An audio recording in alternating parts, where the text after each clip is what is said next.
Channel at noon is brought to you by Today's Colonial Furniture. Welcome back to A Channel at noon. In our health news today, we're talking about pain management using hypnotherapy. Dave Howlett joins us again today from the Canadian Hypnosis Center. Welcome back to the show. Oh, thank you very much. So let's talk about, as we're talking about managing chronic pain using hypnosis, let's talk about chronic pain as it is right now. And some people that experience it are using quite a few different medications to treat it as an alternative. Now, what happens in someone after a while treating with medications? Well, it's not so much the medication that makes it change. What happens for chronic pain people, we're creatures of habit, so we develop habits on a daily basis, good habits, bad habits. Right. Somebody that has an injury, for example, will experience pain, and if it's a severe injury like back, muscle pain in the back or something worse that requires surgery, they can experience pain for several months. Mm-hmm.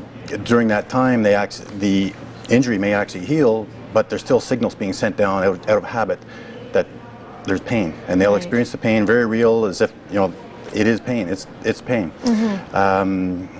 With hypnosis, we have great results. So good news for people suffering from chronic back pain. Mm-hmm. Done some great results or some great work. One of the examples, I had a gentleman come last year. He had surgery in 1983. He's 70 years old now, and the last 20 years have been pure a nightmare for him. He's had pain ever since. He's done everything. He's been heavily sedated. He's been acupuncture, physiotherapy, massage therapy, chiropractic, everything that you could think of. He came to us, and on the first session, part of the assessment was determining the level of pain. So on a scale of 1 to 10, what's the worst pain?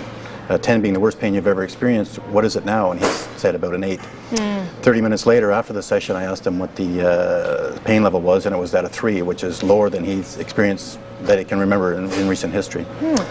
We saw him about 6 times over a 10-week period, and partway through that, it was down to a 1 or a 2 and continued to stay down there. And then I saw him about 6 months later for what he called a tune-up. He said, "I don't really feel like it, but I'm going on a 3-week boat cruise, and I want to make sure that I'm good to go." So, and he said, "If I have to come to see you once every 6 months forever, that's fine better," with me. because he's walking 3 to 5 kilometers every 2 or 3 times a week, and this guy's in the 70s.